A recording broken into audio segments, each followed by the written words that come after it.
Muy buenos días. Estamos en esta jornada del viernes 10 de junio y son estas jornadas, digamos, anexas a las clases teóricas donde estamos intercambiando los ensayos que ustedes están realizando, sobre todo el perfil que están tomando, los avances que tienen, las dificultades y bueno, en función de eso, los intercambios. Ayer tuvimos una jornada en la tarde muy interesante, realmente los casos que se presentaron, así que también los invito a que vean esos intercambios, porque los casos son súper interesantes, muy relevantes, y bueno, el intercambio también lo fue. Así que arrancamos despacito en esta jornada del viernes. ¿Quién de ustedes quiere arrancar? A ver, cuénteme. Bueno, Adrián, para que si vas a utilizar apoyo, te comparto, te paso el co-host, ¿te parece? Gracias, doctor. Sí, te hice una pequeña presentación. Déjenme abrir. Perfecto. Ahí sí ya la podés compartir. Gracias. Voy a abrirla para que sea más fácil.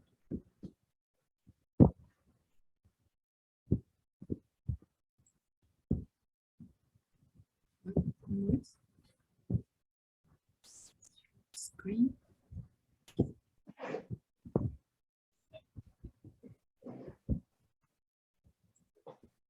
Excelente, se ve perfecto. Pero debo de ponerle en modo presentación primero. Ahí abajo, ahí exacto. Ya, sí, ya está. ¿La ven bien? Muy bien, muy bien. Okay. Bueno, ¿comienzo? Adelante, Adrián. Sí, gracias, doctor. Bueno, pues es una propuesta que se llama, es el título provisional que se me ocurrió, honrando lo que hemos estado aprendiendo, esto de construir las capacidades locales para el manejo integrado del agua a nivel municipal en el semidesierto de la zona central de mi país. Bueno, yo trabajo con un grupo ciudadano que está formado pues por distintos colegas, amigos, que en las zonas en donde hemos vivido en nuestro país, pues hemos hecho diferentes tipos de intervenciones, sobre todo de tipo de educación ambiental o apoyándonos en proyectos que cada uno tenga en sus zonas de trabajo o de vida. Bueno. Interesante. Acá la imagen que les puse es un acueducto, del cual les voy a hablar más adelante, que tiene que ver con la importancia del agua en esta región en la que ahora vivo. A raíz de la pandemia me moví, venía a visitar y decidí quedarme más tiempo. Y finalmente, bueno, pues aquí estoy muy a gusto y con estas ventajas de trabajar a distancia, pues he podido mantenerme aquí. Y bueno, con mi grupo y tuve oportunidad de conocer a un grupo de maestros que se acercaron a mí o yo me acerqué a ellos. Bueno, la cosa es que hemos estado platicando varias cosas y como todos, yo creo que a raíz de la pandemia, pues pensamos en reorganizar lo que hacemos y nuestra red de contactos, de alianzas para atender lo que sea que viene, ¿no? O que venga, o que ya estamos viviendo, sí. Entonces, pues el contexto de esta zona es que es en el centro de México. Si ven ahí el mapa, ese es el Estado de México. En medio se encuentra, esta es la Ciudad de México. ¿Sí se ve con el mouse? Sí. Sí, perfecto. Esta es la Ciudad de México y este es el municipio que estoy proponiendo para trabajar, que es donde vivo ahora, que se llama Autumba de Gómez Farías. Ay, ¿cómo le quito el zoom? Bueno, está muy cerca de la Ciudad de México, digamos, en automóvil son entre hora y media, 2 horas, dependiendo del tráfico, y está muy cerca de la zona arqueológica de Teotihuacán, donde está aquí la pirámide del Sol, y acá está la de la Luna, y la ciudadela que le llaman, ¿no? Y realmente Autumba, aunque no les gusta mucho decirlo, pertenecen al Valle de Teotihuacán, es una gran planicie. Entonces, yo revisando los planes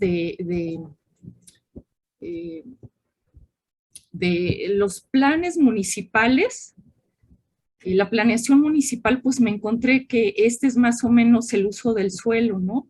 Gran parte del territorio, pues está dividido entre lo agrícola, lo forestal y lo pecuario, y más bien está pensado como para uso agrícola,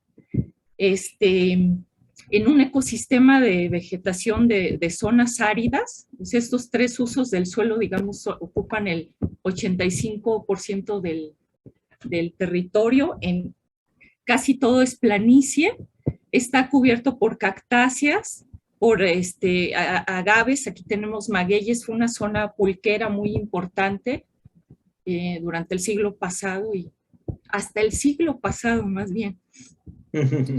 Hay muchísimos pastos introducidos. Yo, revisando el listado de especies de la información disponible, pues me encontré que muchos son especies africanas, ¿no? O de otros lugares que, no, bueno, al menos a reserva de corroborarlo, esto es ahorita lo que he distinguido, ¿no?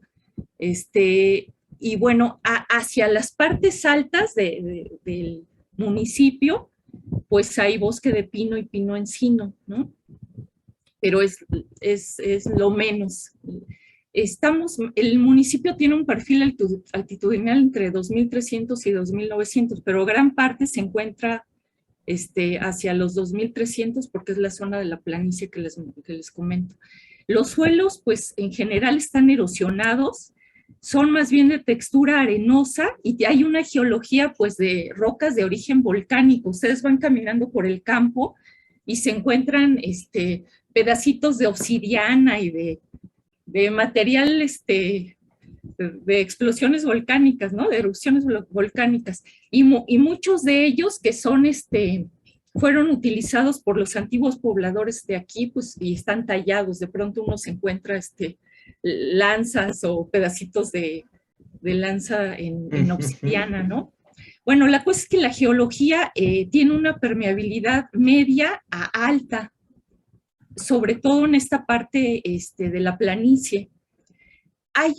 Respecto a la precipitación en la zona, tengo yo ahí un conflicto entre información oficial, porque para el municipio se reportan entre 600 y 700 milímetros al año, pero justo en los municipios aledaños me he encontrado datos oficiales que hablan de 169 milímetros al año. Y de pronto, a reserva de estudiar mejor cómo está la cuestión, yo veo que nada más hay una línea divisoria entre cuestiones administrativas, pero los datos son totalmente diferentes, son escenarios muy distintos, ¿no? Entonces, eso lo tengo que revisar, por eso está así. Pero lo que sí es muy evidente es que en la zona desde hace muchísimo hay periodos de sequía. Es interesante porque solo hay corrientes de agua que son intermitentes en la época de lluvias, muchas de las cuales los mismos instrumentos del ayuntamiento las reportan como contaminadas, y uno también, si va a darse una vuelta en el campo por esas fechas, pues se da cuenta de lo mismo. Contaminadas muchas veces por aguas negras y grises de las poblaciones, y yo supongo que también por algunas negocios o empresas, pero bueno, todavía no tengo completo el panorama. Es interesante porque la población, bueno, tiene agua subterránea, pero el acuífero está a 200 metros y más, y ya se reporta como sobreexplotado, ¿no? Desde hace mucho tiempo. Y tiene riesgo de contaminación y posible agotamiento. Y bueno, por las características del suelo y de la geología, pues se dan cuenta que casi todo lo que llueve se va al acuífero, y hasta que fue posible tener tecnología para hacer pozos profundos, pues la población sufría de escasez de agua desde la época de los teotihuacanos, ¿no? Aquí hay antecedentes teotihuacanos, otomíes y nahuas. De hecho, Otumba significa lugar de otomíes. Y bueno, desde antes de la conquista española, la zona se caracterizó por tener actividad comercial, se volvió un centro de distribución ya desde la época prehispánica, porque había caminos o rutas hacia Veracruz, hacia el mar. Entonces era el paso entre todos los comerciantes y las mercancías que venían desde Veracruz para la antigua Tenochtitlan, y después, bueno, para la Ciudad de México ya en la época colonial. Durante la época, bueno, a raíz de la tradición prehispánica de utilizar el maguey, que es una planta nativa de aquí, pues se desarrolló el pulque, y el pulque, que es una bebida alcohólica, pero que se reporta que tiene grandes propiedades nutricionales, y fue parte muy importante de la nutrición prehispánica. Y siguió eso hasta por ahí de siglo XIX, principios del XX, cuando vino el auge de las cerveceras en México. Y entonces, pues hubo todo un movimiento ahí comercial para que el pulque dejara de ser importante, ¿no?, en el consumo del Valle de México. Y entonces aquí había, ¿cómo le llaman?, haciendas pulqueras, y entonces gran parte de la economía local, además de la cuestión comercial, de mercados, tianguis, estaba soportada en la producción de pulque y la venta a otros lugares de México. De hecho, hay una leyenda una historia que me cuentan mis familiares, que tiene que ver con que se intercambiaba pulque por agua que llegaba a través del ferrocarril. Sí, es interesante. Bueno, y luego también había mucha explotación de diversos productos derivados de las fibras del maguey, antes de la época del plástico, ¿no? Ahorita ustedes van a la plaza que se pone aquí los martes, donde era el gran mercado prehispánico y luego colonial, y ahora está lleno de cosas de plástico, y es raro que uno encuentre comerciantes que vendan cosas de maguey o de otras fibras de la región, ¿no? Bueno, la economía de este lugar pues se mantiene principalmente por el comercio a través de esa plaza que permanece, pero también por la producción agrícola, sobre todo soportada en nopal, en opuntias, ¿no? Aquí hay nopal que le llamamos en México nopal verdura, que es el que acostumbramos comer gran parte de los mexicanos, casi todos, y nopal que produce tuna, ¿no?, como fruta. Hay además todavía ese tema, me acaba de llegar la información, la había estado buscando y de pronto apareció. Empieza a haber un movimiento por promover el nopal orgánico. Entonces, el nopal es una cactácea, ¿no? Sí, perdón, es una cactácea. Perfecto. Sí, perdón. Vale. Opuntia, no, sí, no. Una cactácea. Sí, opuntia, sí, nosotros Ajá. tenemos ese género también acá. Sí, sí, sí. Y aquí, bueno, es un centro además bien interesante hay muchas especies nativas, ¿no?, de la zona. Bueno, luego les cuento eso, pero la cosa es que empieza a haber productos incluso industrializados a partir del nopal orgánico. Me encontré hace poco en unos comercios unos churritos, una especie como de botana, donde se ostenta eso, que es a partir de nopal orgánico. No sé todavía si es producido en Otumba, pero si ya está por aquí, probablemente algo resuene por ahí de eso, ¿no? También siguen produciendo maguey. En este caso, bueno, ahora el maguey, la producción de pulque ha disminuido mucho, aunque recientemente en la Ciudad de México se empezaron a abrir pulquerías como resultado del movimiento hipster de la Ciudad de México. Entonces, digamos que está empezando un pequeño mercado respecto al pulque en la Ciudad de México.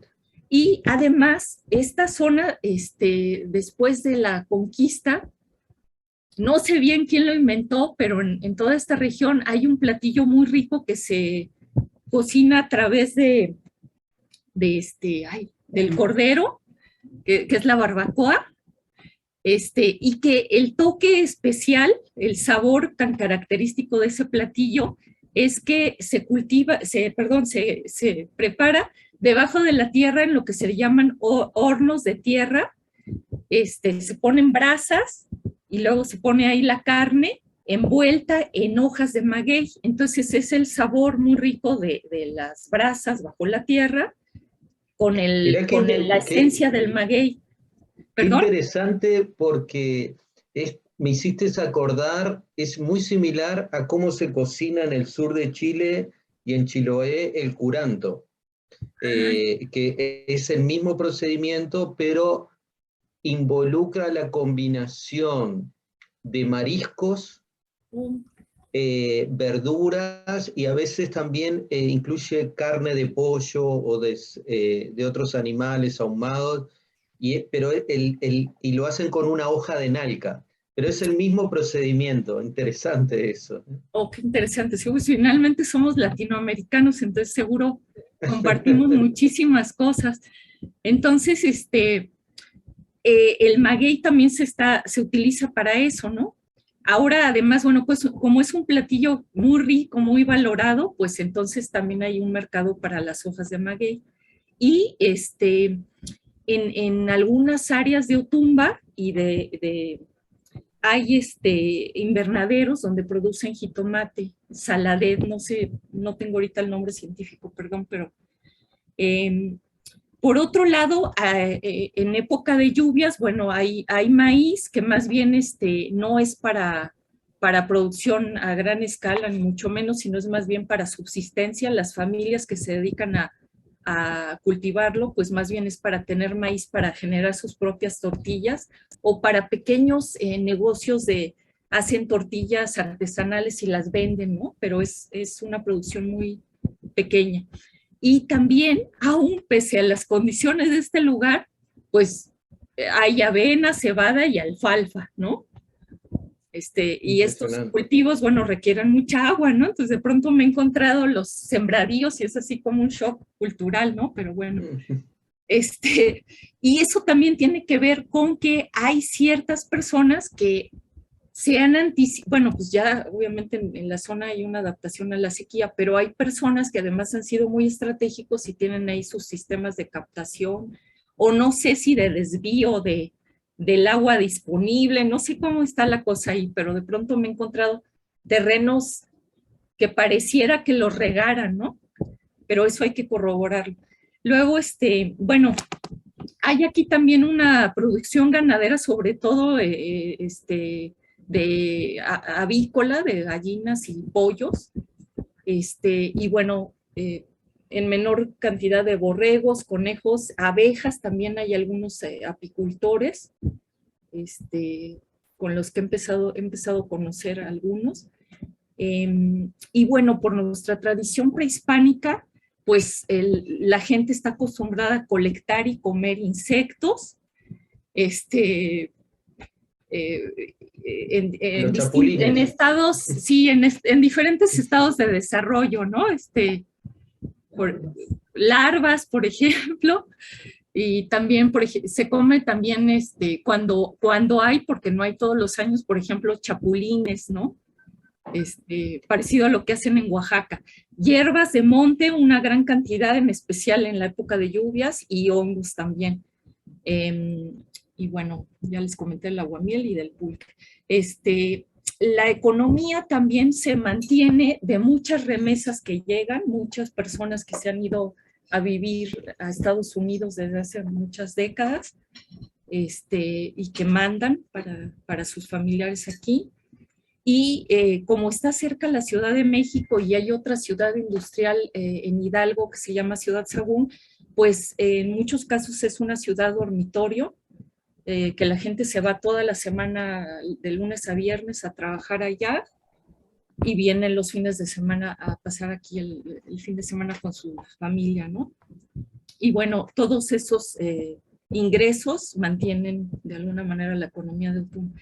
También hay un turismo cultural, porque estamos muy cerca de las pirámides y porque, bueno, está este acueducto, ¿no? Parece un acueducto romano. Sí, bueno, es una mezcla bien interesante porque exactamente tiene, esta es una foto tomada, es la parte más alta de la arquería, que viene a, aquí está finalmente el aljibe central en Otumba, y fue reconocido hace muy poco, como unos cuantos años, gracias a un patronato que se formó como Patrimonio Mundial de la Humanidad por la UNESCO. Entonces, O sea bueno, que, por lo que entiendo, sí, si ese acueducto se alimenta de un aljibe, eso significa que el suministro depende fundamentalmente del agua subterránea, entonces. eh, sí, en Otumba depende fundamentalmente del agua subterránea, o sea, no hay corrientes superficiales, salvo en época de lluvia en las cañadas, o sea, ¿cómo le llaman ustedes? Quebradas, pero no hay agua superficial realmente, todo es a partir de pozos, eso es ahora lo que les quería platicar. Interesante, ¿eh? Y todo lo que llueve, que les digo que tengo dudas sobre la cantidad de precipitación, por el tipo de suelo y geología, pues todo se va al acuífero, que en esta zona, en Otumba, es muy profundo. Sin embargo, pues no sabemos cómo está distribuido en la región, porque supongo que ese mismo acuífero es el que en los municipios cercanos sí abastece ojos de agua, o sea, sí hay manantiales y pozos a menor profundidad. Entonces nos estamos abasteciendo del mismo acuífero, pero hay diferente disponibilidad del recurso. Bueno, ahorita más adelante les platico más.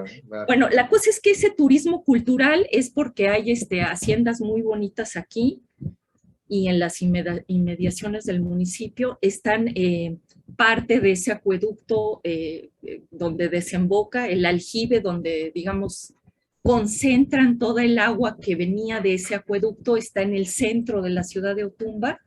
Aquí, por ejemplo, bueno, debí de haberles puesto una foto, pero esta foto es en la Casa de la Cultura, hay un aljibe muy importante que ahora es parte de un museo. Y se alimentaba del agua que venía de ese acueducto.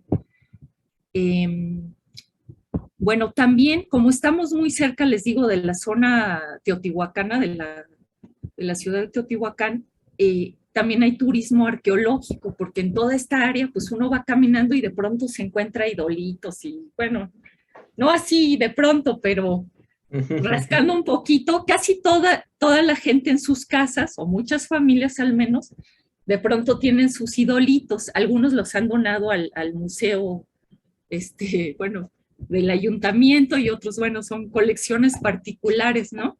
Y también hay turismo de ciclistas y de senderistas, pero sobre todo de ciclistas que están muy bien organizados y vienen pronto a visitar. Bueno, el problema que yo quiero plantear en mi ensayo, tiene que ver con que el manejo actual del agua pues genera una alta vulnerabilidad, una baja capacidad de adaptación y una pérdida de resiliencia a nivel socioecológico, tanto del ecosistema como de las personas, ante el fenómeno de la sequía y la posible escasez debida a la competencia que hay entre varios usuarios del acuífero a nivel municipal y regional. Muy claro el problema, claro. Ahí, gracias, bueno, ahorita les comento. Bueno, siguiendo el esquema al que nos invitó el profesor para plantear nuestro problema, a mí también me sirvió mucho, como comentaron las compañeras de ayer, poner primero el problema el ejercicio se me hizo muy interesante porque pensando en un escenario ideal de todos los recursos disponibles, pues es más fácil ubicar lo que uno quisiera hacer, ¿no? Y ya después te pones a pensar cómo lo haces, ¿no?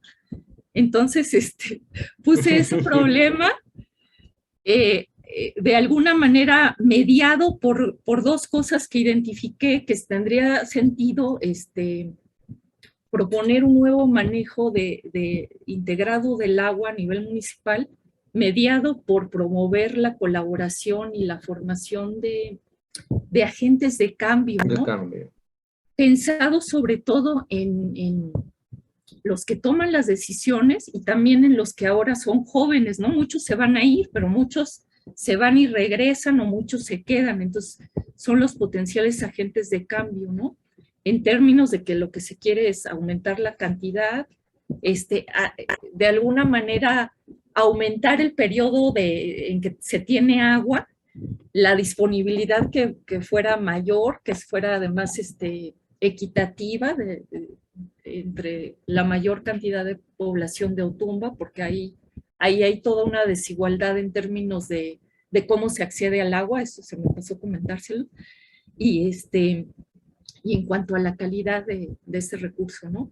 Y bueno, por consiguiente, se mantuvieran o aumentaran los servicios ecosistémicos de la zona y se tuviera mayor bienestar, ¿no? Entonces, el problema, como lo estoy viendo, pues más bien involucra un proceso de transformación, sería centrado en eso, ¿verdad? Y bueno, ya lo otro que les comenté de reducir la vulnerabilidad, aumentar la resiliencia positiva, porque detecté aquí una resiliencia negativa que ahorita les voy a platicar, y aumentar la capacidad de adaptación. Las forzantes, resalto las más importantes en rojo, porque pues, me salió una lista muy larga.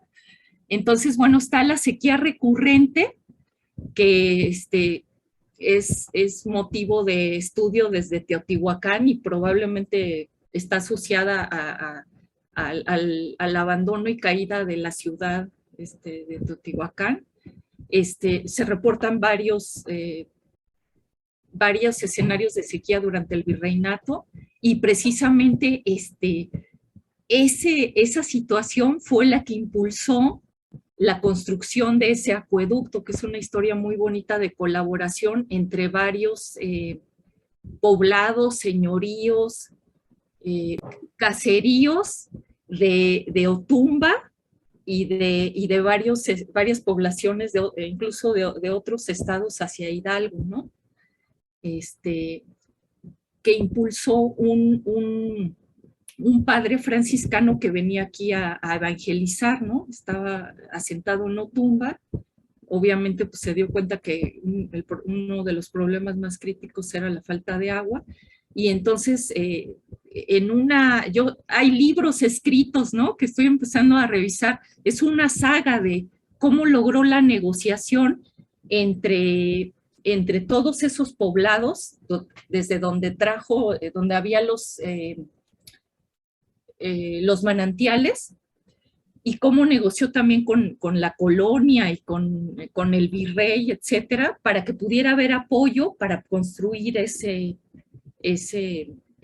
acueducto y sobre todo lograr que los distintos pobladores criollos, españoles y gran parte indígenas, pues ayudaran a la construcción de ese acueducto, ¿no? Por el bien de todos. Hay un libro muy bonito que publicaron hace algunos años, una antropóloga que se llama En busca del agua para no morir de sed, y habla de esa historia, ¿no?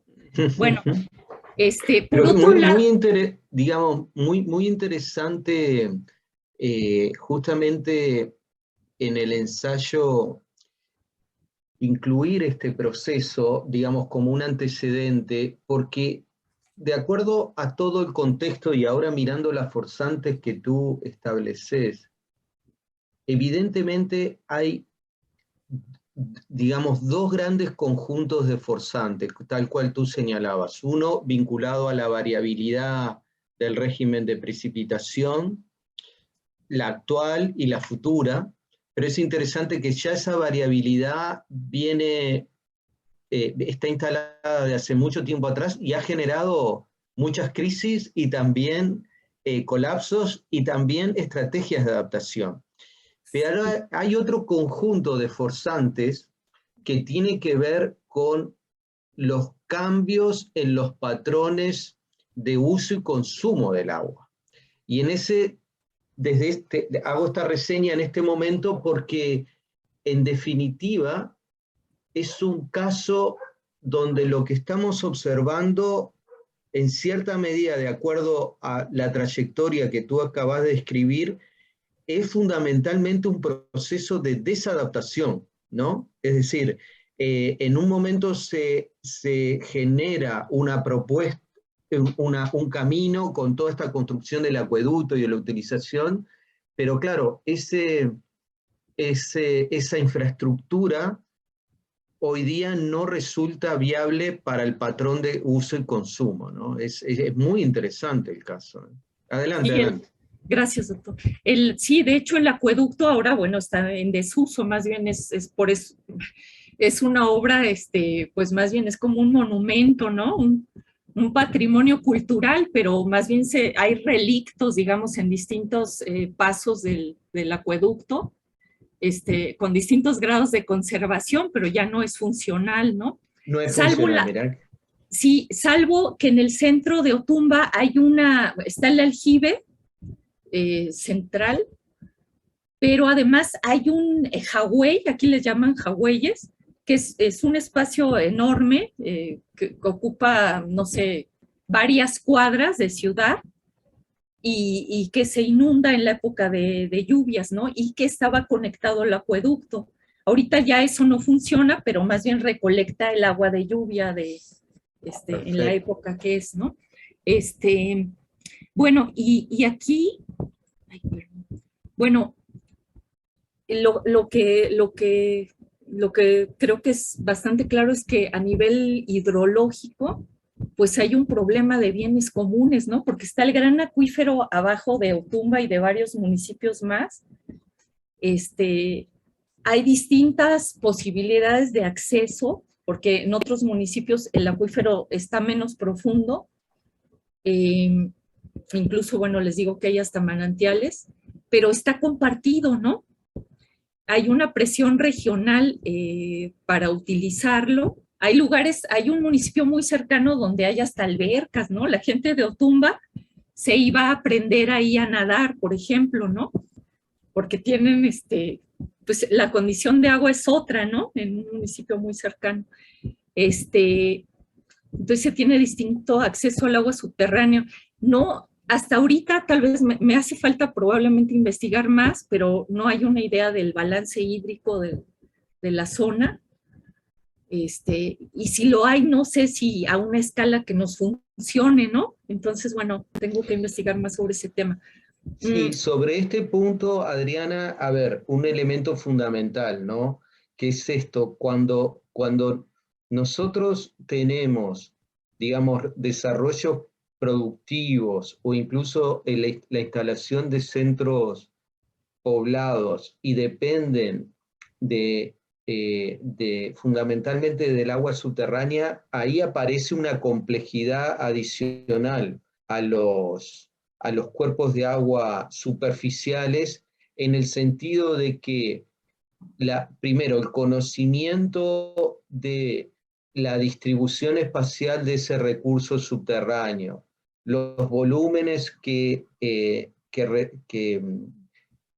tiene, cuáles son las zonas de recarga, y a su vez tener un registro de la presión de uso, obviamente, como ustedes ya anticiparán, tiene mucho más desafíos y complejidades que lo que puede plantear el uso de agua superficial, ¿no? Esto requiere un nivel de información y de monitoreo que es mucho más sofisticado de lo que podemos pensar o ver en el caso de los cuerpos de agua superficiales, ¿no? Y eso justamente es interesante porque tenemos una colección increíble de colapsos vinculados a la mala explotación del agua subterránea. Tal vez el más reciente en el continente es el caso del cultivo de la palta o el aguacate en la zona central de Chile, ¿no es cierto?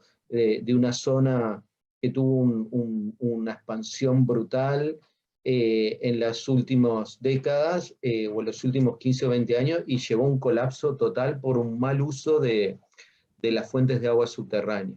Pero Adriana, te quiero rescatar algo del bloque de forzantes. Acá aparecen algunas forzantes externas que te quería reflexionar contigo, que, por ejemplo, señalás baja prioridad de presupuesto estatal o la ausencia de una comisión de Cuenca. Esos elementos son parte justamente de los capitales que tú acabas, que en el esquema también estás discriminando, capital natural, económico y social. Esos elementos que hacen a las capacidades instaladas de cómo estoy gestionando el recurso es parte de los capitales del sistema, o dicho de otra manera, de los factores internos del sistema. ¿Tá? Okay. Y eso es importante. Siempre, ojo, siempre hay gran dificultad en trazar los límites entre qué es un factor externo y un factor interno, ¿no? Pero en este caso, yo creo que los dos grandes capítulos de forzantes externas que tenés aquí como centrales, yo te diría que pasan por todo el capítulo de variabilidad climática y en particular de precipitación, todo el capítulo de transformación de los usos de suelo, y creo que vinculado a esas transformaciones de uso de suelo también hay cambios muy importantes culturales que llevan también a las transformaciones de uso de suelo. ¿A qué me estoy refiriendo? Tú mencionas en tu contexto el rescate de ciertos productos tradicionales que de repente en un momento cayeron en desuso, pero que ahora por esta reconexión con una dieta más saludable, inocua, se rescatan de nuevo. Bueno, eso es un factor externo también, ¿no? Pero después todos los elementos que tienen que ver, bueno, yo en ese contexto de cambios externos, ¿qué capacidades tengo actuales de estar gestionando estos desafíos? Son parte de las capacidades internas del sistema, ¿verdad? Son parte de los capitales, y yo creo que en ese sentido la discriminación que vos estás haciendo en el sistema de capital natural, económico y social es bien pertinente, te ayuda mucho a identificar los grandes componentes que de alguna manera condicionan qué capacidad de sensibilidad y de adaptación tiene el sistema, ¿no? Ok, gracias, profesor. Respecto a lo que menciona, sí, de la comisión de Cuenca, lo puse ahí bueno, con interrogación, porque realmente no conozco a qué nivel el municipio tiene injerencia en la comisión de Cuenca, digamos, cómo participan o si participan o cómo juega o tumba ahí, ¿no?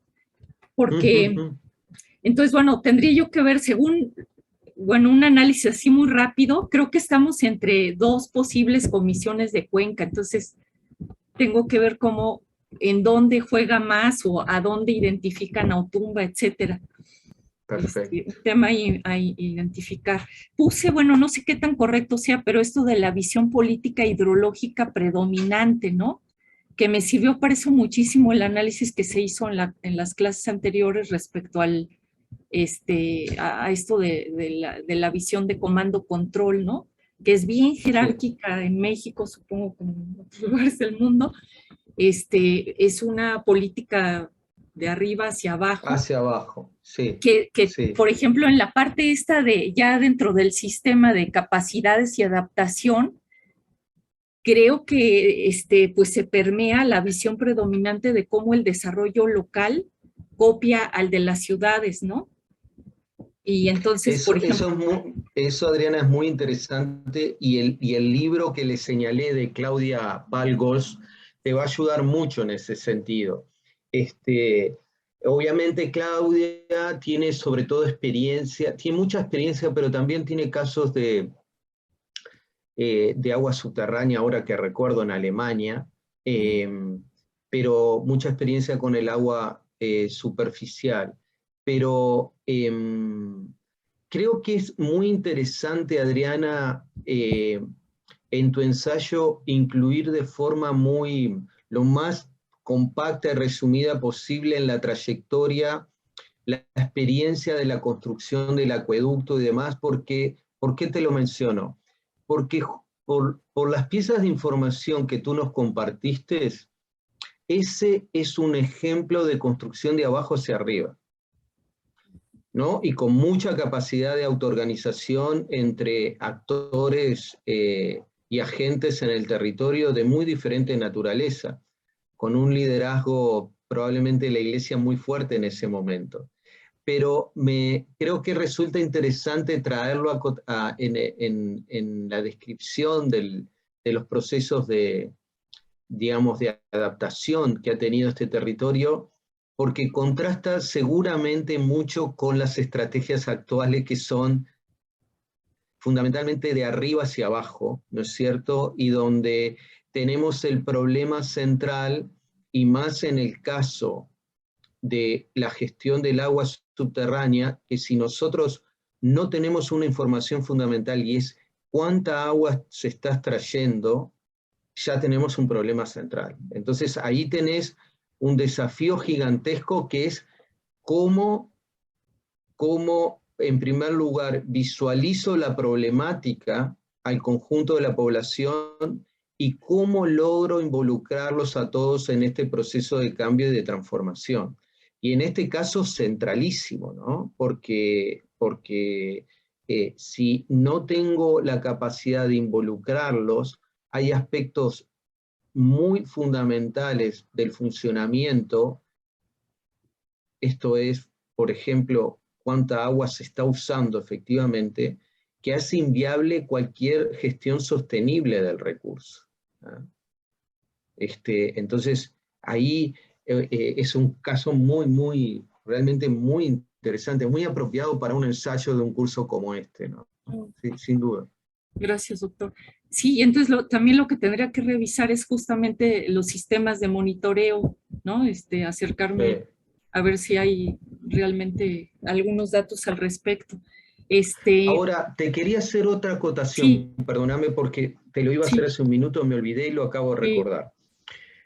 Cuando tú estás hablando acá de resiliencia, te hago una vuelta de tuerca a cómo utilizaste el concepto.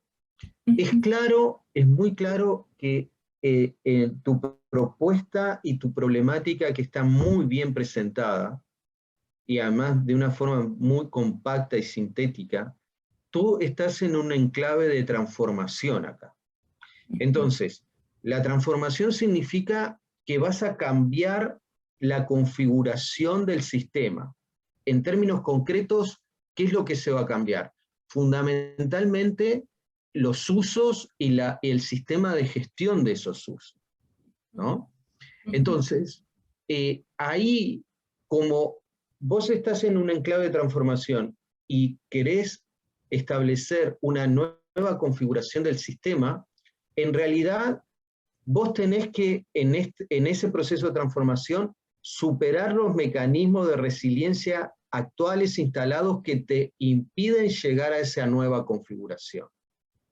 Pero cuando llegues a esa nueva configuración, vas a tratar de maximizar mecanismos de resiliencia que lo mantengan en el tiempo. ¿Está claro? Me queda muy claro cómo estás utilizando los conceptos de resiliencia negativa y positiva. En este caso, como estás en un enclave de transformación, los mecanismos de resiliencia actuales que te impiden llegar en el corto plazo a esa configuración son mecanismos de resiliencia negativos. Pero una vez que, digamos, ya pienses en el diseño de esa nueva configuración, hay que pensar en mecanismos de resiliencia que asegure su persistencia en el tiempo. Y esos sí son mecanismos de resiliencia positivos. ¿No? Sí, Y cierro con esto, Adriana. Siempre recuerden, muchachos, de que si bien, como aparece en este ensayo de forma muy clara, hay un énfasis muy fuerte en un proceso de cambio, de transformación, tal como lo explicaste tú en el contexto, de forma muy detallada, en realidad siempre hay elementos de persistencia y de transformación. ¿Qué quiero decir con esto? Tú justamente, hay una parte productiva que se empieza a rescatar por estas tendencias culturales y cambios en los patrones de consumo, de una dieta más saludable, inocua, rescatar productos tradicionales, ¿no es cierto? Esos son elementos del sistema que vas a procurar que persistan, ¿no? Pero bajo otro escenario de gestión y de uso. Entonces, siempre, digamos, nunca vamos a encontrar un caso que es transformación 100% solamente cuando estamos hablando de un reemplazo de un humedal por un cultivo de arroz, ¿no? Algo así tan radical como eso. Siempre estamos en una intersección entre persistencia y transformación, pero es claro en este caso, por los desafíos que estás planteando y por el contexto particular, de que si no hay un cambio aquí en términos de cómo se está utilizando el agua y cómo se gestiona esos usos actuales y combinación futura, es claro que es un sistema que no es sostenible, ¿no? Y es interesante en un territorio que ya históricamente, y me estoy yendo hacia atrás, prehispánico, ya tuvo colapsos muy grandes de poblaciones justamente por falta de agua y de alimentos, o las dos cosas simultáneas, etc. sí. Sí, de hecho se me hace paradójico y forma parte de lo que me sorprendió al analizar con estos enfoques, ¿no? De la resiliencia negativa, que hay una visión como de desarrollo o de cómo gestionar el agua que logró camuflajear todas esas experiencias y esa memoria colectiva de adaptación a la escasez, ¿no? Del agua y a la sequía. Porque ahorita los pozos, siento mi percepción, a reserva de verificarlo y luego es lo que les quiero platicar, los pozos, el tener pozos, la tecnología para hacerlos y que los ayuntamientos ahorita abastecen el agua gracias a esos pozos, como que de alguna manera no permite ver lo vulnerable que es este sistema, ¿no? Que está, yo siento que sostenido con alfileres un poco esta resiliencia, es la resiliencia negativa, que no permite ver que esos pozos son una especie como de antifaz para ver lo que está pasando a nivel del acuífero, o puede pasar, ¿no? Me puse a pensar en si de pronto aumentan los usos, los usuarios, ¿no? O la demanda de agua en otras partes del acuífero, independientemente, o adentro de Otumba o alrededor, o si hay un proceso de contaminación, ¿no? De hecho, ahora el estar utilizando agua de pozos, pues toda esta reflexión que se ha hecho ya desde hace algún tiempo, que de manera natural el agua de pozos pues puede tener incluso cierto tipo de metales o contaminantes que pueden ser muy dañinos para la salud, ¿no?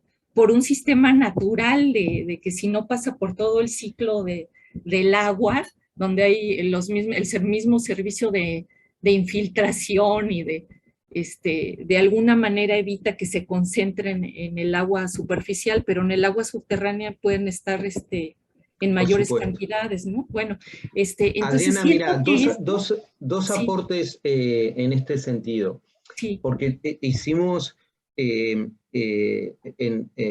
el intercambio, hemos estado centrados fundamentalmente en los temas de cantidad de agua, pero el capítulo de calidad hay que incluirlo, sobre todo porque eso lo vemos, por ejemplo, acá en el sur de América del Sur, en Chile, en Argentina, mismo en Uruguay, hay procesos de contaminación natural, como por ejemplo altos niveles de arsénico, etcétera, que no están asociados a actividades antrópicas, sino que son, digamos, procesos justamente vinculados a la dinámica de las aguas subterráneas, o niveles excesivos de flúor.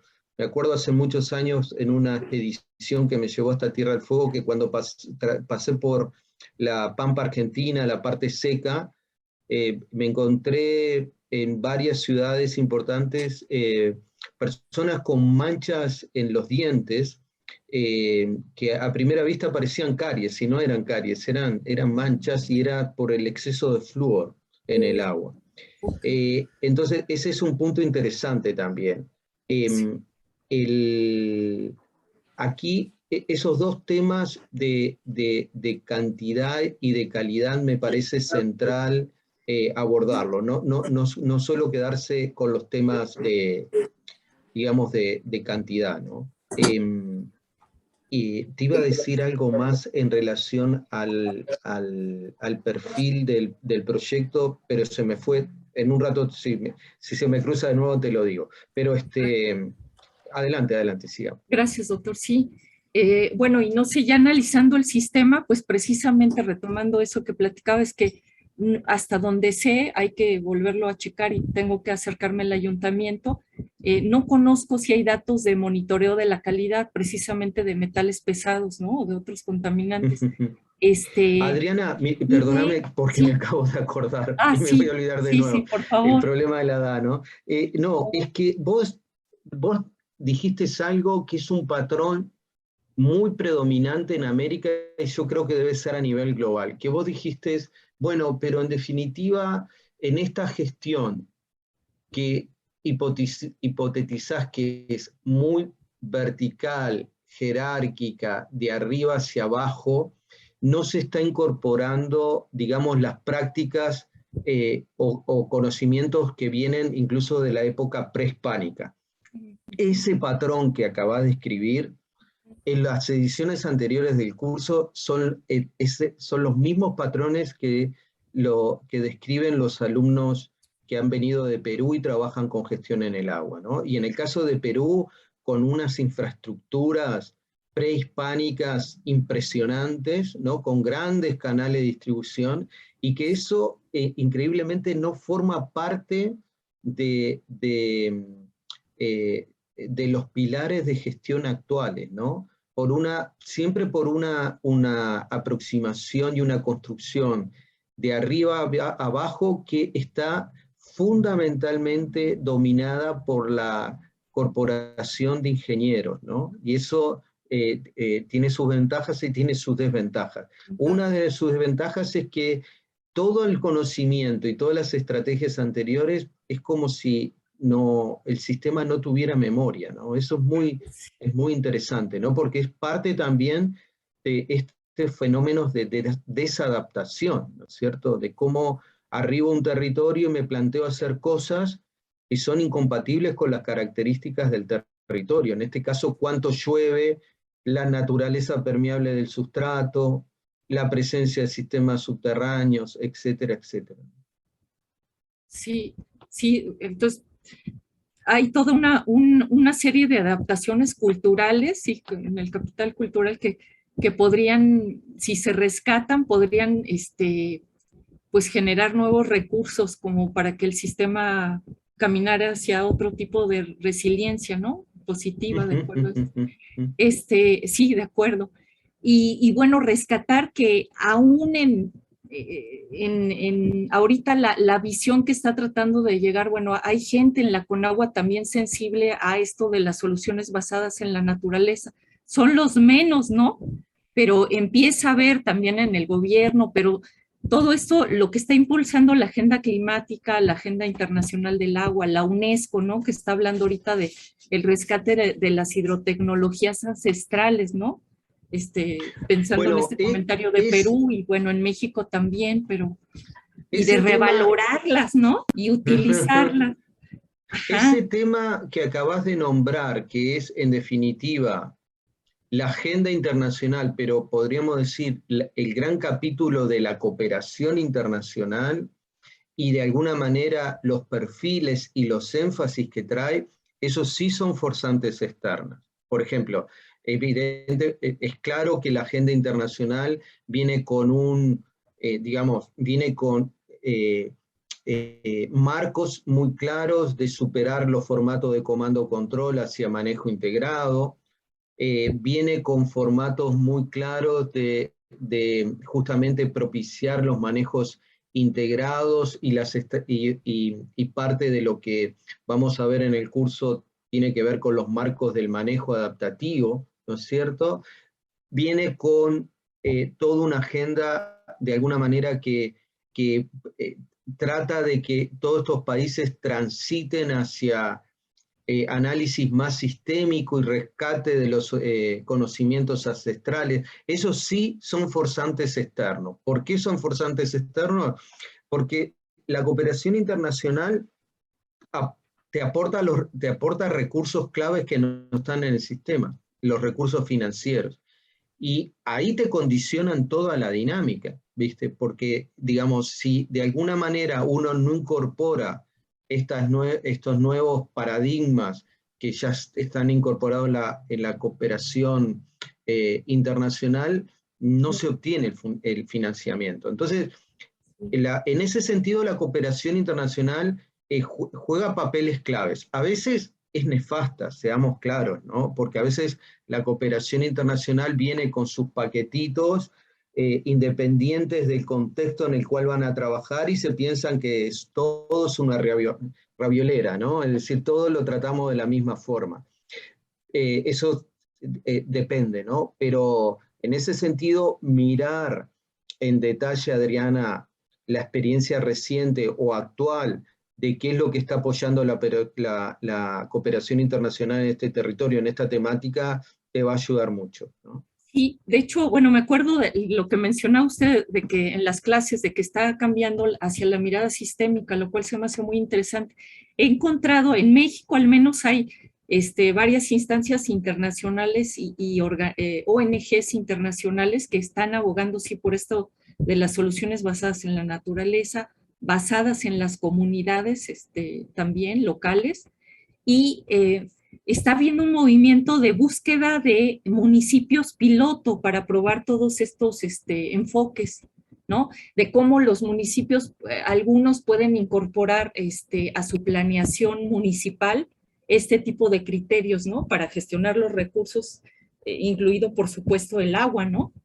Entonces, se me hace una influencia muy interesante que creo que sí hay que explorar para ver cómo eso se puede aterrizar o más bien poner en contacto con los antecedentes de adaptación que ya hay y esas capacidades tal vez olvidadas, pues para generar una construcción colectiva hacia este nuevo modelo que se plantea, ¿no? Algo que quería decirles es que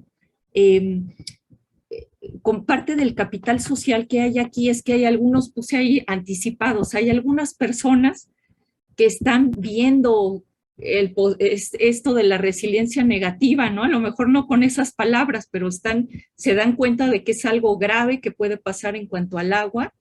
Incluso hay algunos que pues sí tienen sus colectores de agua, sus sistemas de captación de agua de lluvia, sus cisternas, ¿no? No es toda la población, pero sería interesante, quisiera yo hacer una especie de censo de ellos o de un mapa de actores de anticipados que están en la misma situación y que pueden ayudar a contribuir a este modelo, ¿no? Bueno, creo que ya les hablé de todo esto. Ahí va el siguiente. Ayer, la clase de ayer y la sesión adicional de ayer me permitió entender más cosas. Entonces, a reserva de lo que opinan, y ahí me gustaría mucho que me corrijan, yo creo que el sistema pues está acá en la trampa de rigidez, ¿no?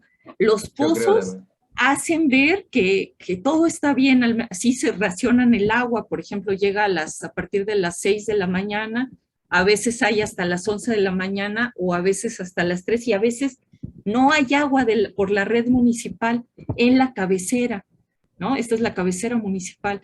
En otros poblados tal vez más pequeños la situación es probablemente más drástica en cuanto al racionamiento.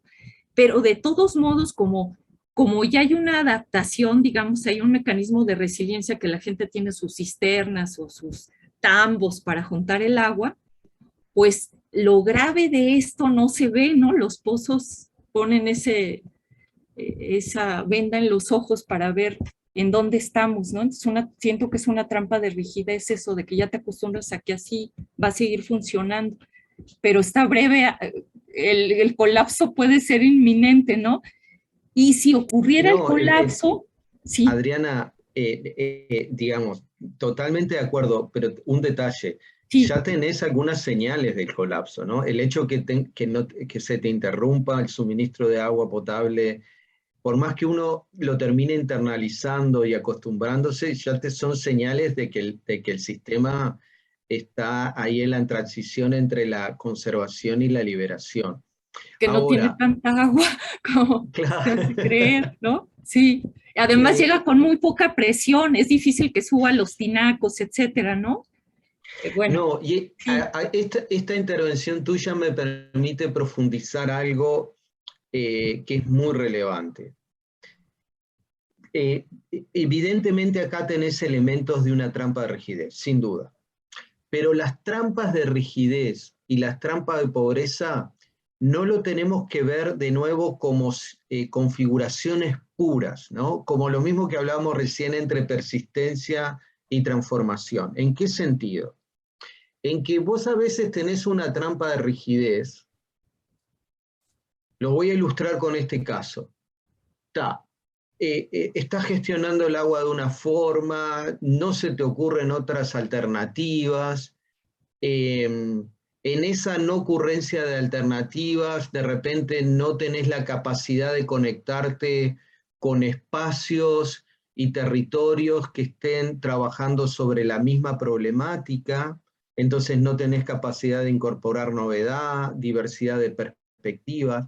Pero si te fijas ahí en este relato que acabo de decir, es que está instalado una trampa de rigidez, pero que te impide conectarte con otros agentes de cambio relevante. Entonces, en cierta medida, aparecen elementos que son típicos de una trampa de pobreza, ¿no? Es decir, las configuraciones puras de rigidez o de trampa de pobreza, en realidad no existen como tales, ¿no? Es como la transición o el cambio que tú estás procurando recorrer, que combina un cambio y una transformación radical en cómo estoy usando y gestionando el recurso, pero que tiene al mismo tiempo un objetivo de rescatar ciertos tipos y usos tradicionales en la producción de alimentos más sostenibles, inocuos, y eso es persistencia de elementos en el sistema. Entonces, Adriana, totalmente de acuerdo con el diagnóstico. Desde una perspectiva de ciclo adaptativo, vos estás muy cerca de una transición entre conservación y liberación. También muy de acuerdo en que estás navegando una trampa de rigidez porque no aparecen novedades. No es que no aparezcan novedades en el sentido de, tenemos un nuevo plan, vamos a implementarlo. No, ni siquiera aparece un portafolio de posibilidades y de discusión y de análisis entre todos los actores. Y es probable que en esa configuración tengas que pensar en algunas conexiones que no están en el sistema, ¿no? Por ejemplo, conectarse con otras experiencias similares en otros territorios, mismo en casos de México, que seguramente estos problemas son muy extendidos, pero muy claros. Veo la mano levantada de Teresa, adelante. Hola, buenos días. Es una pregunta, bueno, para ambos, yo creo. Lo que pasa es que, bueno, yo vivo en el Estado de México, en una región muy cercana a la que trabaja Adriana, y me preguntaba, porque nosotros llevamos, no sé, 30 años viviendo esa situación que platica Adriana, en la que comenzó a faltar el agua y cada vez los tandeos más prolongados y así. Entonces, mi pregunta es, o sea, porque esta etapa de liberación, digamos, pues te conduce a la reorganización y demás, pero ¿cuántos años puede uno pasar en este como cambio entre la conservación y la liberación? O sea, digo, ¿hay como alguna manera de entender estos cambios en términos de temporalidades? ¿O simplemente esto se puede prolongar años y años y años y años y hasta que ocurre algo distinto? Qué Ajá. buena pregunta, Teresa, porque permite profundizar mucho el marco de los ciclos adaptativos, ¿no? A ver, esa pregunta que es hiper clave, hay que responderla a partir de cómo vos definís el colapso o la crisis, en este sentido. Para mí el colapso o la crisis puede ser que me quedé sin la posibilidad de suministrar agua a la población, ya no de forma intermitente, periodos que tengo que racionalizar el uso racionar, perdón, el uso del agua, etc. Eso es una forma de definir el colapso. Si ese colapso no ocurrió, esto quiere decir, nos quedamos sin agua toda la población y hubo que encontrar otro sistema de abastecimiento o llevó al desplazamiento de la población a otro lugar. Obviamente no, si tomás como esa definición, no pasaste de la conservación a la liberación. Porque la liberación siempre son procesos muy rápidos, muy radicales de cambio. Acá, por la descripción que ustedes están haciendo, lo que estoy viendo es un mecanismo, tenemos instalados mecanismos de adaptación donde la población comienza a desarrollar diferentes estrategias para los cambios en el suministro de agua que están ocurriendo. Pero las bases fundamentales del sistema de producción de agua y su distribución no está cambiando. ¿Ah? Entonces, ahí hay una distinción fundamental, ¿no? Que hay que tener en cuenta, ¿no? Porque dentro de esa transición entre la fase de crecimiento y de conservación, también hay estrategias de adaptación y de cambio. Yo creo que mirándolo desde una perspectiva amplia, evidentemente estás en una transición entre conservación y liberación. Y lo que ustedes han transcurrido hasta ahora es en definitiva en muchas estrategias de adaptación para sobrellevar ese cambio en el suministro de agua potable que te implica cambiar prácticas, a qué hora te bañás, cómo almacenás el agua para cocinar, etcétera, pero las bases del sistema sigue siendo el mismo. Entonces, no tenés una transición entre la fase de conservación y liberación. Lo que tenés es adaptación a esas señales que comienzan a emerger y probablemente si ustedes lo analizan con cuidado, lo que van a descubrir es que esas interrupciones en el suministro, racionamiento, etcétera, son cada vez más intensos, porque esos son señales que preceden a la transición entre la conservación y la liberación, ¿no? Sí, bueno, gracias. Teresa, y bueno, gracias por tu intervención y luego te busco para platicar porque seguro podemos intercambiar y compartir con opiniones y conocimientos sobre el sistema. Gracias. Claro que sí, hasta luego. Tengo una duda sobre la trampa de pobreza, o sea, yo, según la definición, bueno, y de acuerdo al artículo tan interesante que nos compartió de Carpenter, si hubiera el colapso, podríamos caer fácilmente en una trampa de pobreza, ¿no? De pronto sí, no tener opciones, no haber preparado, anticipado que de pronto ya no iba a haber agua, entonces colapsa el sistema productivo, el abasto, ¿sí? Sí, sí, sí. Incluso la de no trampa ver todo, los recursos que hay, ¿no? Que es lo que mencionaba usted, el olvido de esto, de todas las capacidades de adaptación históricas, ¿no? las trampas de pobreza son característicos de la fase de reorganización. Pero permítanme profundizar un elemento a partir de la pregunta de Teresa. Porque si imagínense en ese proceso que ustedes están viviendo, mismo Teresa relató de décadas atrás, ¿no? Algo que seguramente puede haber pasado es que, bueno, frente a los problemas en la distribución de agua, una reacción típica es, bueno, las casas empiezan a tener dispositivos de almacenamiento de agua, ¿no? Tanques en la parte de arriba o cisternas, etc. O diferentes estrategias, ¿no? Colectar el agua de lluvia, etc.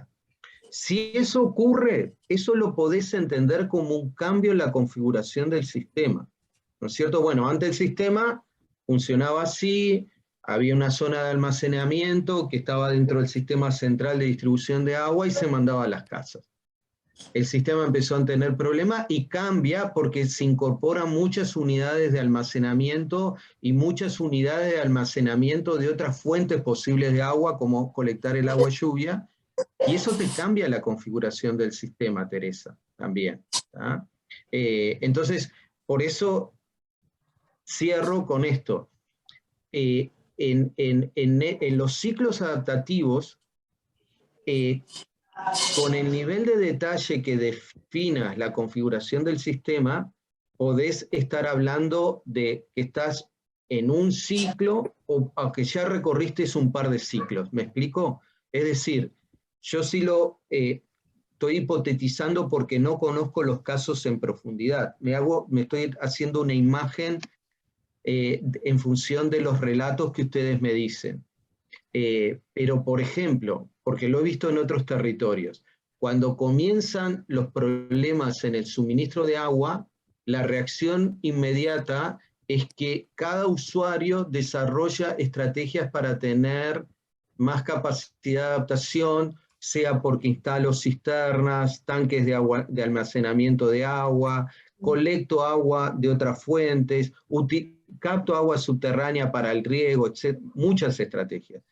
Si eso ocurre, eso es un cambio de configuración del sistema, porque antes no estaba, ¿no? Entonces ya podés haber navegado una transición entre conservación, liberación, y ahora encontrarte en un periodo entre el crecimiento y la conservación, ¿no? Entonces ahí hay que tener cuidado y ver el nivel de detalle de esa transición. ¿Queda claro, Teresa? ¿O hay dudas en esto?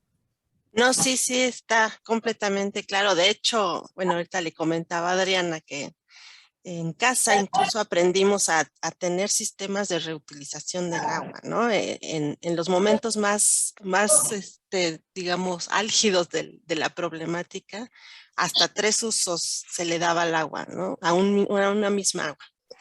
No sé, por ejemplo, el agua de la lavadora, se sacaba la del enjuague para reutilizarla en el siguiente ciclo de lavado para lavar, y luego esa agua para lavar los pisos, o para el sanitario. Incluso se construyeron sistemas de reutilización del agua digamos, de desecho a la lavadora para usar en los sanitarios de manera ya automática, ¿no?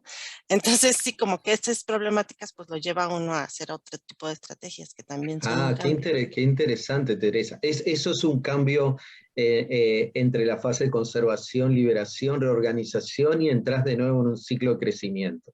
Eso es un cambio, es un giro, porque cambias los patrones de uso a través de la reutilización del agua, sin duda. Sin Sí, duda. aunque no es algo generalizado, no es algo generalizado, bueno, pero sí. Ajá. Pero es una innovación que aparece, bueno, eso es un elemento adicional para definir una transición de fases, ¿no? Si esa práctica está muy extendida, aunque parte de la población no lo haga, bueno, es un cambio de fase.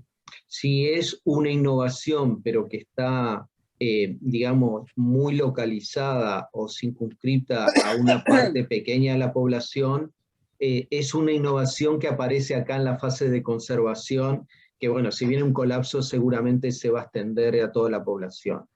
Eso es lo que tiene, digamos, el marco de los ciclos adaptativos es muy potente, muchachos, pero como es una combinación de información cuantitativa y cualitativa, hay que, su uso requiere mucho, digamos, la habilidad de combinar muchas fuentes de información y sobre todo combinación de información cuantitativa y cualitativa, ¿tá? Y es muy potente, pero hay que usarlo con mucho cuidado. Sí, como ahorita el diamante de información que ella nos acaba de compartir, ¿no? Claro, claro, claro, claro. Sí, claro, y claro, es claro. cualitativa, pero me Pero es queda la duda de, central. sí, claro, Claro. claro. Eso es Oh, una no, cosa muchísimas interesante gracias. Sí, que lo que estás tocando, ¿no? Que es, este es todo un capítulo súper interesante, ¿no? Cómo combino la información cuantitativa y cualitativa. Porque en una información como la que acaba de aportar Teresa, es un elemento central. Está bien que lo podemos combinar con una perspectiva cuantitativa, como por ejemplo, bueno, la práctica que describe Teresa, ¿qué tan extendida está? ¿No? Pero este elemento cualitativo te cambia totalmente la dinámica del sistema y la configuración. Sí, es muy interesante. Si ustedes tienen la oportunidad de leer todo el proceso de creación del Estado de Israel en sus primeras etapas, eh, eh, es impresionante el esquema de reutilización de agua que tenía y que tiene, ¿no es cierto? De hecho, ustedes en los parques públicos de Jerusalén o cualquier ciudad, Tel Aviv, etcétera, en los espacios públicos ven las cañerías de diferente color que se utilizan para el riego y el abastecimiento de agua, y gran parte del riego, o la casi totalidad del riego, viene de las plantas depuradoras de agua, de tratamientos de efluentes, ¿no? Y es muy interesante la experiencia. Obviamente, ellos ahora sí han navegado un cambio de fase de conservación a liberación con todo el desarrollo tecnológico en los procesos en las plantas de desalinización, ¿no? Y es muy interesante ese cambio, todas las consecuencias sociales y económicas y políticas que tiene eso, porque ha pasado de un problema de escasez absoluta a suministrar agua a sus vecinos, y sus vecinos con los cuales tenía grandes conflictos territoriales, religiosos, políticos, pero al hecho, en las circunstancias ahora de estar proveyendo agua, muchos de esos conflictos desaparecen, ¿no? Es muy interesante, ¿no? Ese caso, pero también es muy interesante este patrón que acaba de escribir Teresa, ¿no? sí. Yo creo que lo voy a agregar a los capitales, ¿no? Sí, por supuesto, por Sí. supuesto. Y voy a empezar a checar con mis vecinos. Yo también hago a veces, no como quisiera, pero no tan seguido como quisiera el reuso, pero sí, checar si hay más gente que lo hace. Bueno, muchísimas gracias, muy interesante.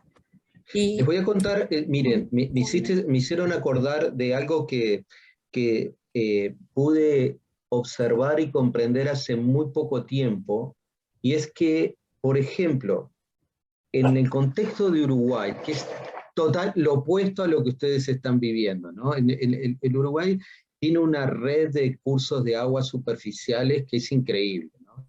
O sea, en este país el problema de la disponibilidad de agua, por más que tenemos periodo de sequía, en relación al caso de usted o el de Israel, es como estar en el paraíso, ¿no? Pero una cosa que me di cuenta hace unos años, trabajando mucho en el campo, es que los antiguos cascos de estancia, estamos hablando de todos los que se construyeron en el siglo XVIII, XIX y primeros años del siglo XX, pero sobre todo lo del siglo XVIII y XIX, se construían en las partes altas del territorio. Eso era por un tema de seguridad, sobre todo para procurar tener, digamos, la mayor anticipación de la llegada de una tropa, digamos, de rebeldes. Es toda una época de mucho conflicto en el medio rural, por los enfrentamientos entre los españoles y portugueses, pero también por las guerras internas en el Uruguay. Entonces, el ubicarse en la parte de arriba traía un desafío que era el agua, ¿no? Y más en esa época que no teníamos los sistemas de captación de agua, de los cursos de agua, y elevarlo hasta esas partes del paisaje. Entonces ustedes en el Uruguay te encontrás con una cosa increíble, que son, bueno, unos cascos de estancia preciosos, pero todo el patio es una cisterna gigantesca, ¿no? Pero una cisterna que es un volumen enorme. ¿Cómo se alimentaba ese volumen de agua? Fundamentalmente colectando el agua lluvia de los techos, ¿no? Y tenían todo un manejo muy cuidadoso, donde los primeros minutos de la lluvia no se mandaba el agua a la cisterna, sino que se dejaba pasar unos minutos, y luego que se limpiaran los techos comienza a enviarse a la cisterna. Pero lo más interesante es que la cisterna y toda la estructura también funcionaba para la preservación de alimentos, ¿no? Por ejemplo, bueno, las cervezas iban hacia el fondo de la cisterna, ¿no? Y para conservarlas frías, pero la carne, por ejemplo, se colocaba a cierta altura entre el nivel de agua y el techo de la cisterna, porque además de una temperatura más adecuada, habían aprendido que una mosca que tiene la tendencia a poner sus huevos en la carne, en esa interfase nunca está, ¿no? Entonces, les menciono todo esto porque volvemos al ejemplo que están describiendo Adriana y Teresa, ¿no? Cómo hay procesos de adaptación que surgen muy rápido, pero también pueden desaparecer muy rápido, ¿no? Ustedes, incluso a la gente que vive en el campo, les preguntan sobre estas prácticas, y la mayoría, sobre todo si es gente de 50 años para abajo, ninguno lo recuerda, ¿no? Entonces, eso también es un elemento muy interesante de estas dinámicas, que es justamente la memoria, ¿no? Y cómo combinar esas capacidades del pasado con las capacidades presentes. Y respecto a lo que menciona y lo que mencionaba Teresa, de esto, además de cómo se dispersan las buenas ideas, ¿no? Sí, como quien más se contagia y lo empieza a hacer, ¿no? Y empieza a formar parte del capital del sistema, yo creo, ¿no? Y es una cosa que cuando la comprendés no entendés nada, porque todas esas prácticas de las cisternas es algo que viene de la península ibérica, ¿no? En un contexto de limitación de agua enorme. Claro, y vos mirás el paisaje y decís, pero acá no tenemos limitación de agua, la tenés por donde decidiste localizarte y porque no tenías la tecnología para llevar el agua desde el arroyo que estaba allá abajo a donde vos te pusiste, ¿no? Entonces eso es muy interesante. Interesante. Bueno, y como que no quiero avanzar la presentación, pero todavía hay dos cosas más ahí que les quería comentar, pero ahí va. Bueno, entonces hice lo del ejercicio de reconfiguración. Aquí todavía hay ideas que están muy desordenadas. Me costó trabajo saber si unas correspondían a la anticipación, a la resiliencia o a la adaptación, pero son como, cómo tendría que ser el sistema reconfigurado, ¿no? Y no sé, respecto a la anticipación, ahí se me hizo muy interesante pensar en esto de que tener conciencia de cómo está el sistema, de esa falta de resiliencia, ¿no? Y revisualizar que ya se ha vivido la escasez, que es lo que usted mencionaba, ¿no? Durante muchos periodos de sequía, y seguramente ahora, bueno, había competencia entre los usuarios, pero ahora es posible que más, y con el cambio climático, ¿no? Si se exacerbara eso. Este es un punto muy interesante, Adriana, que de hecho vamos a tener en el curso un par de clases vinculados a anticipación, pero les adelanto lo siguiente. hay muchas corrientes y autores que la anticipación la analizan en términos de adaptación o como una parte de adaptación. Hay otros que la separan y dejan, bueno, adaptación en definitiva es la capacidad, digamos, de adaptarme a los cambios que en este momento están ocurriendo, y dejo la anticipación para alguna manera generar nuevas estrategias para aquellos cambios que logro identificar que van a venir más adelante, o simplemente estrategias que me pueden lidiar con cualquier sorpresa, con cualquier evento que ni siquiera tengo la capacidad de anticipar, ¿no? Más allá de esa distinción, porque nos vamos a encontrar con esas dos corrientes, la anticipación implica dos cosas, ¿no? Por un lado, en muchos casos ustedes creo que es un caso que te involucra a tu problemática, Adriana, que es, bueno, tratemos de entender cuáles son las tendencias actuales del cambio de lluvia, del régimen de precipitación, y qué nos dicen los modelos que pasarán en los próximos 50 años. Bueno, eso es anticipación, ¿no? Pero también es anticipación el proceso que vos querés recorrer de cambio, en el sentido que decís, bueno, más allá de la variabilidad del régimen de lluvia, yo quiero construir un nuevo sistema que sea más resiliente a un escenario de menos lluvia, pero también un escenario donde si continúo en la tendencia actual de usos de suelo, también se me genera un problema, independientemente que cambie la cantidad de lluvia y su distribución a lo largo del año, ¿no? Entonces, ahí hay otro componente de anticipación que es más, que digamos que es esencialmente proactivo, que es decir, bueno, yo quiero navegar esta transformación por todos estos motivos, ¿no? Más allá de que tengo una espada de Damocles, entre comillas, que es que puede llover menos, también estoy haciendo un uso de ese recurso que no es sostenible en el tiempo.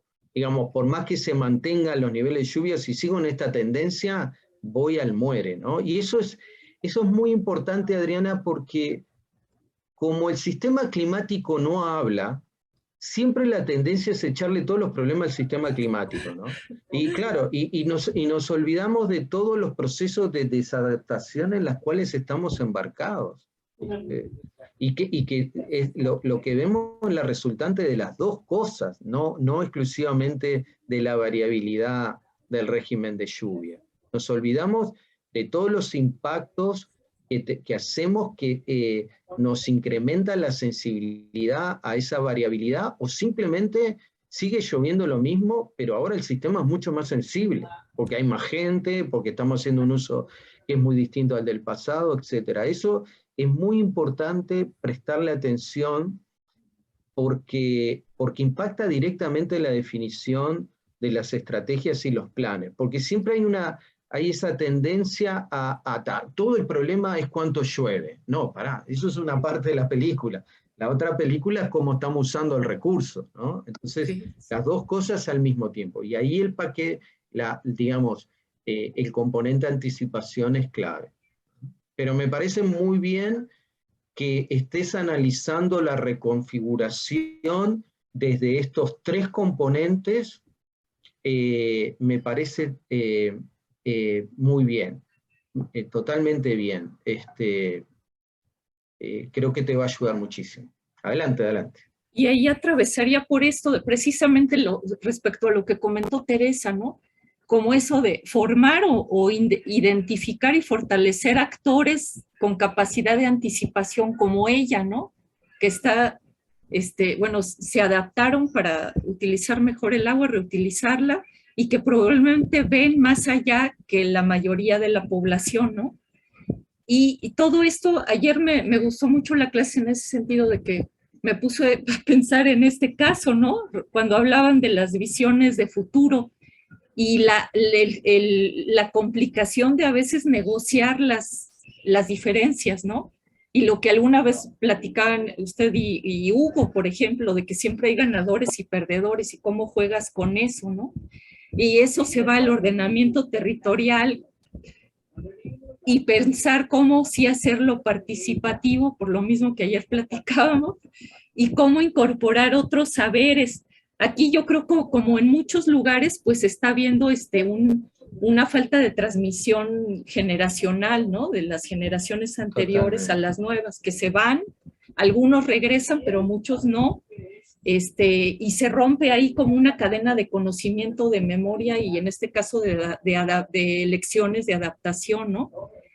Entonces, Eso es muy, mira, estoy uniendo eh, eh, tus respuestas deseadas con algo que también vimos en la clase de ayer en la tarde, en un proyecto donde había un énfasis en la creación de comunidades de aprendizaje.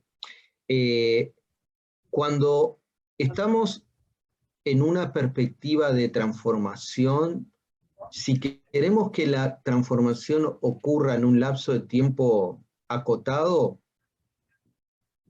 la formación de agentes de cambio y la creación de comunidades de aprendizajes es el primer paso, porque la velocidad del cambio va a depender de cuántos agentes de cambio estén instalados en el sistema.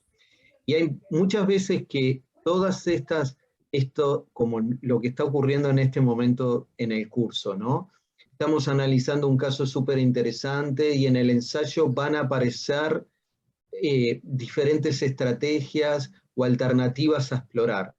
Pero si eso está exclusivamente en el mundo académico, técnico, va a estar ahí por mucho tiempo, ¿no? Entonces, todo en las transformaciones siempre hay un capítulo ineludible que es, bueno, cómo involucro al conjunto de los actores y el involucramiento del conjunto de los actores cuando estamos hablando de territorios grandes y diversos, implica la formación de agentes de cambio y sobre todo también la inversión en la implementación de alternativas innovadoras, ¿no? Porque hay algo que no es menor, que es esto. Imagínate que muchos de tus patrones de consumo de agua y de uso pasa por la experiencia que acaba de decir Teresa, o va a pasar por la experiencia que recorran muchos productores. Bueno, hay que tener sitios demostrativos de esas experiencias, porque muchas veces las personas deciden recorrer el cambio si tienen la oportunidad de ir a la casa de Teresa y ver qué es lo que está haciendo Teresa, o a la casa de tal otro productor y ver cómo utiliza el agua. ¿Ah? Nosotros podemos invertir muchas horas de comunicación, desarrollar unos productos audiovisuales increíbles, y eso funciona para la gente más joven. Pero los más veteranos siguen en un formato, está perfecto, me convenciste, pero quiero ir a ver uno, cómo funciona. Bueno, y eso hay que pensarlo, ¿no? Tener sitios demostrativos, que la gente no solo pueda aprender, sino también ver, encontrar las dificultades, los problemas, etc. Ver con el ejemplo, ¿no? Sí, ver con el ejemplo. Exacto. Sí, exacto. sí, sí. Entonces, ahí... este caso seguramente es lo mismo para Marcelo, con todo el tema de las prácticas en el control de especies invasoras o la erradicación de especies invasoras. Una cosa es hablarlo, conversarlo con los productores, y otra cosa es decirle, mira, voy a hablar, pero además querés saberlo en detalle, andate a la ruta tal, predio tal, lo vas a ver. ¿Ah? Eso cambia totalmente la dinámica. Sí, y finalmente lograr como un diálogo, ¿no? Para que hay muchos avances y tecnologías que podrían ayudar ahora, conocimientos del exterior que podrían ayudar ahora para este sistema, ¿no? Pero finalmente cómo integrarlo, ver si se contextualiza o cómo se puede hacer una mezcla nueva que funcione para lo local, ¿no? Y me voy ahí a la columna esta de adaptación, pues que tuviera que ver con este reconocimiento, revaloración también de los antecedentes de adaptación y de incorporar lo nuevo, ¿no? A través de cosas hidrotecnologías, comportamientos de tipo conservativo, como el que menciona Teresa, organizativos y de colaboración, ¿no? Para que fuera posible ese acueducto fue una gestión y un trabajo de convencimiento increíble, ¿no? Que se hizo y yo creo que lo que viene va a requerir algo similar, porque aunque el límite, entre comillas, de mi sistema tuvo que ver al municipio, porque es donde estoy y donde tengo mi red de contactos ahorita y la información, finalmente el acuífero es compartido, ¿no? Entonces, una escala más grande donde hay otros actores involucrados, ¿no? Entonces ahí el límite, no sé, está como que la gestión va a requerir ampliar, ¿no? Y en los otros municipios tienen otro acceso al agua, ¿no? Diferenciado, aunque por lo que me comenta Teresa, pues hay cosas muy similares, ¿no? Hay otros que tienen tal vez el mismo problema que nosotros. Entonces, bueno, híjole, este espacio lo aprecio muchísimo porque me está permitiendo conectar otras cosas y encontrar posibles aliados regionales, ¿no? Y personas con quien rebotar las ideas. Bueno, ya va lo último. Espérenme, ya no salió.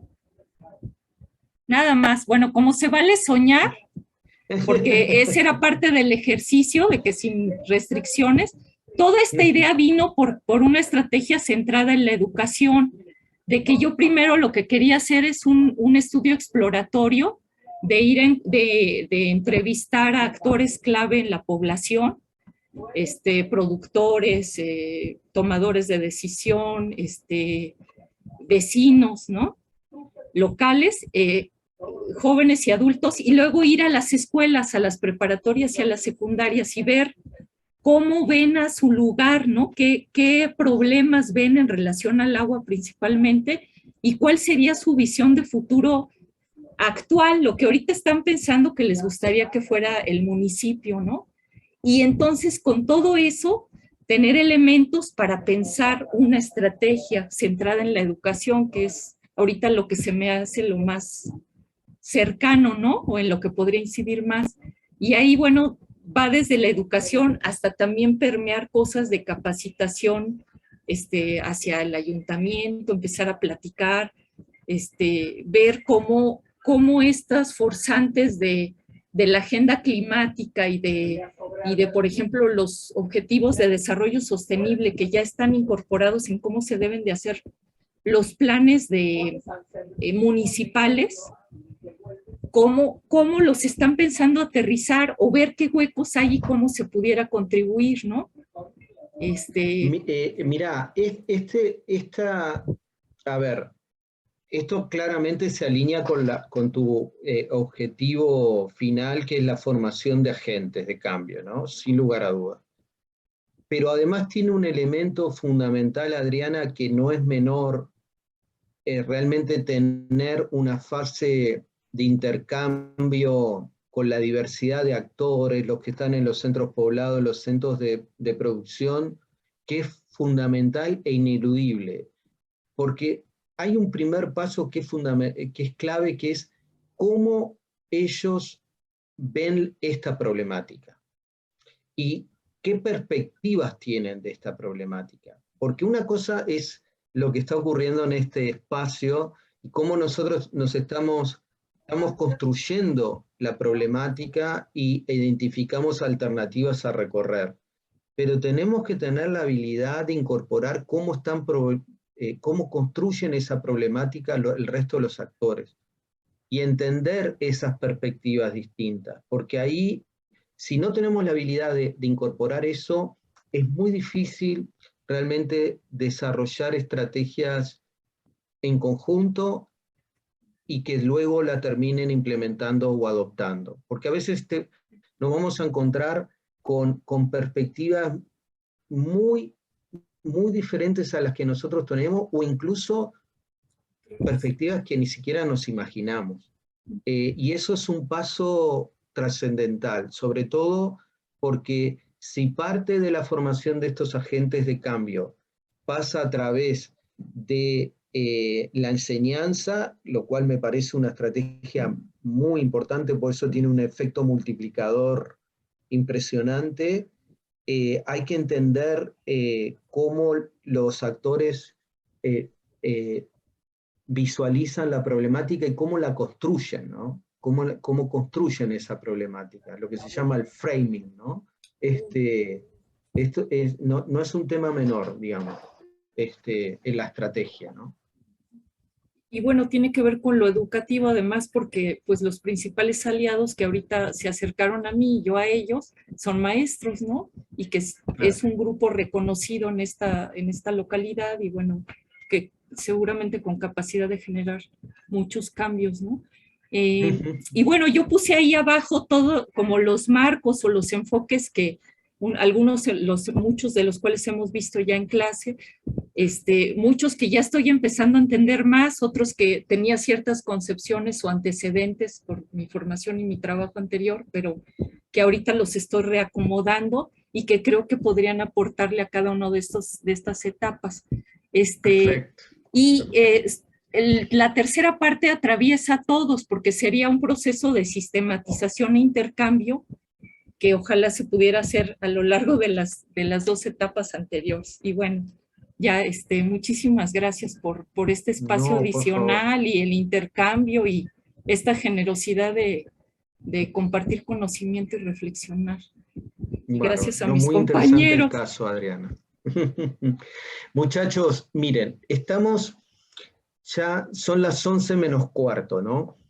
Entonces, esto es justamente una de las partes difíciles de planificar en el desarrollo del curso, porque a veces nos pasa que en 2 horas como ayer vimos casi 3 casos, y hoy por la dinámica, por las particularidades del caso y por el perfil, nos permite profundizar en muchos aspectos de los marcos teóricos que hemos visto y retroalimentar todo el proceso, y de repente en una sesión vemos un caso, ¿no?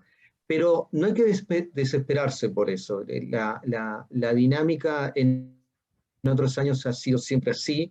Hay casos que permiten, justamente dan pie a una multiplicidad de preguntas de ustedes, o justamente entender más del detalle, como estuvimos viendo hoy en los ciclos adaptativos.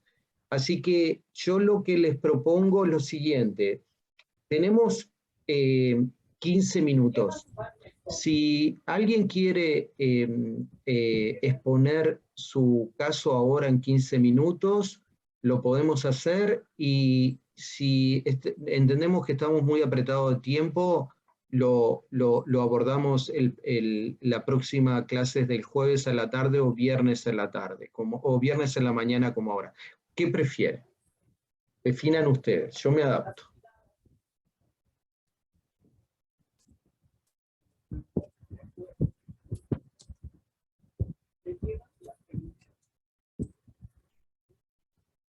Valentina, a ver. Buen día a todos. Yo no me había anotado para hoy. Yo recién, con todas las contribuciones tanto de ayer como hoy del trabajo de Adriana, ya estuve tomando nota y referencias de mi caso, pero no, todavía está como muy en pañales.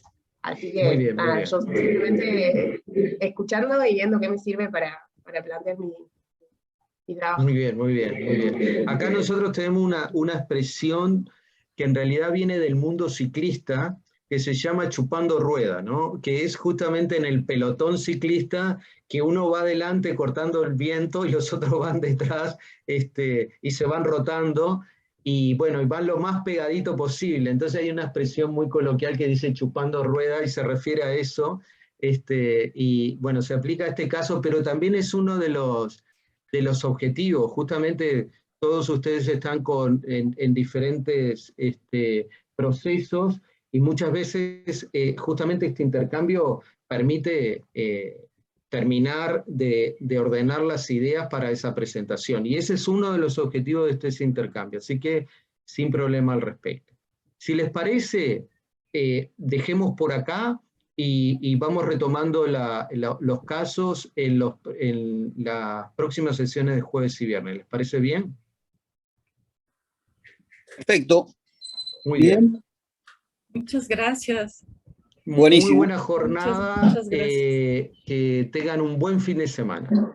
Nos estamos viendo. Cuídense.